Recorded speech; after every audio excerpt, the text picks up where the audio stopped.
Greetings. I'm Mark Gasparato, president of the Gasparato Group, and welcome to the Inner Game webpage.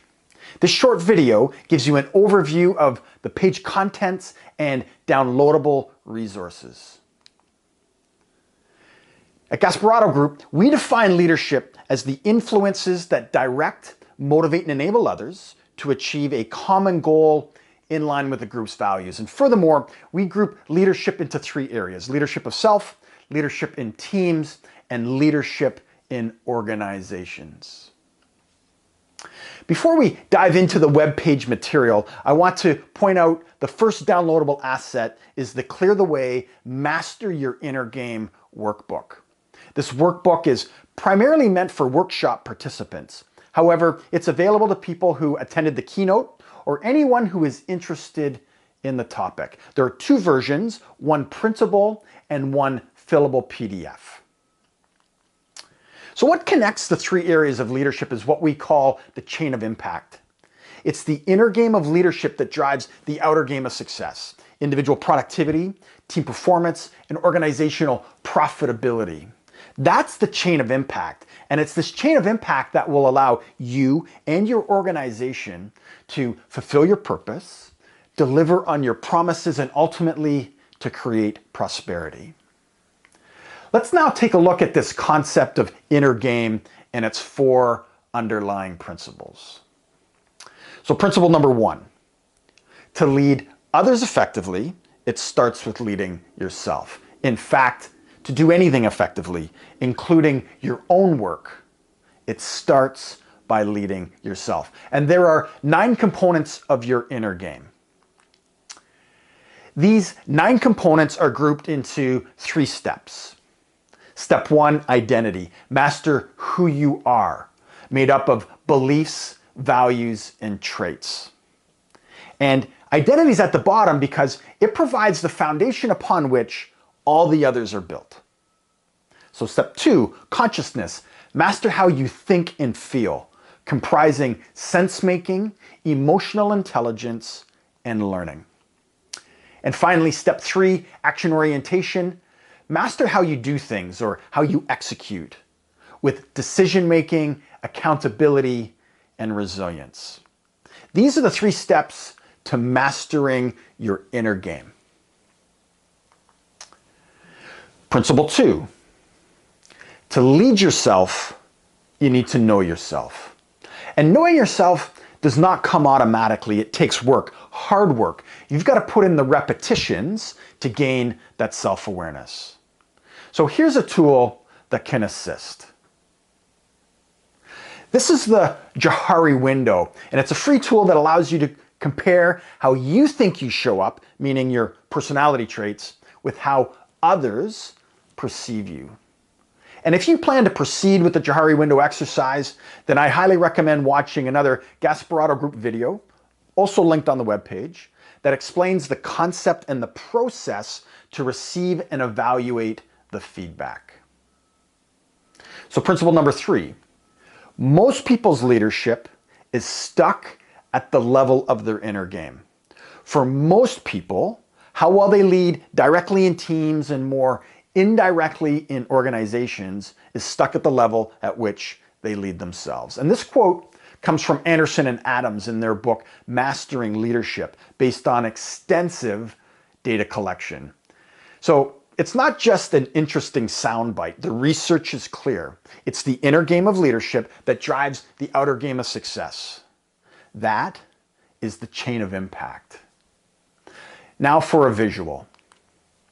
So this is the Leadometer, and it measures leadership effectiveness from 0 to 100. Here you see a notional leader with an inner game score of 50. The dotted line emanating north from the needle is the graphical representation of the quote on the previous slide. Most people's leadership in teams and organizations is stuck at the level of their inner game. So if we can just put in the reps to move our needle a few points to the right, what happens?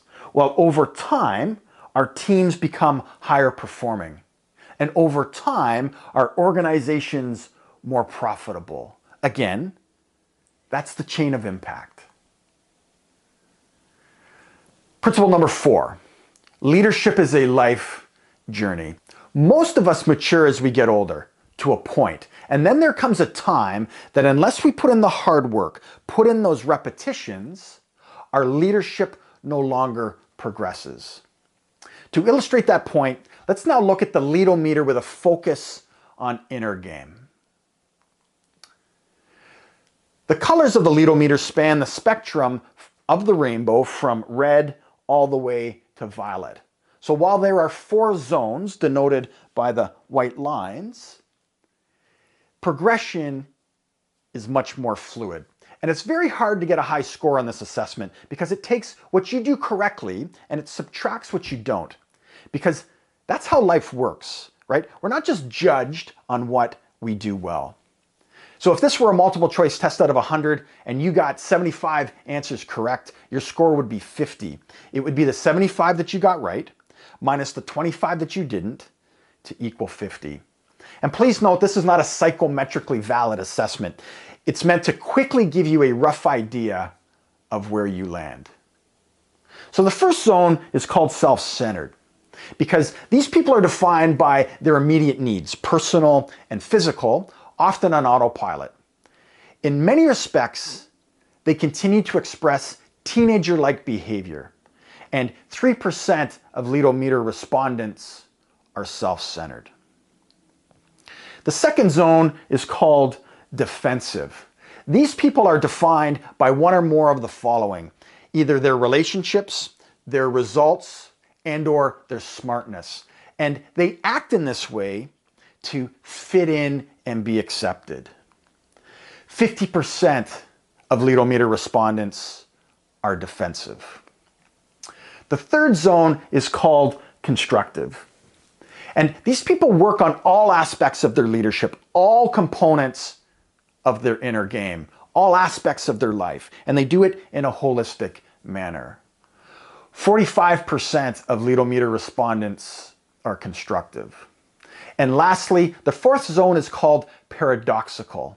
These rare leaders embrace conflict and contradiction, or paradox, in all its messiness, because that's life. And as such, they're able to achieve outsized results.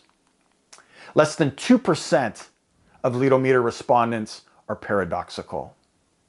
If you want to find out where your needle lies on the leadometer, you can take the free online assessment.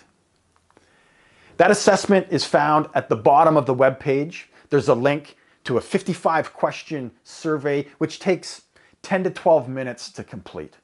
And once submitted, you'll receive an email with your score, but more importantly, how you answered the questions. The questions are all related to the 9 components of your inner game. You self-assess by indicating the frequency at which you display these behaviors, from almost always to almost never. So your results create a behavioral map for you to follow: constructive tendencies that you should do more of, and defensive tendencies that you should do less of, all so you can move the needle on the leadometer. Because the greater your leadership of self, or your inner game, the greater your productivity, your team's performance, and ultimately your organization's profitability. In conclusion, that is the chain of impact. Well, I appreciate you watching and visiting the Inner Game webpage. Please follow and stay in touch with me in the Gasparotto group on LinkedIn and YouTube. Thank you, and take care.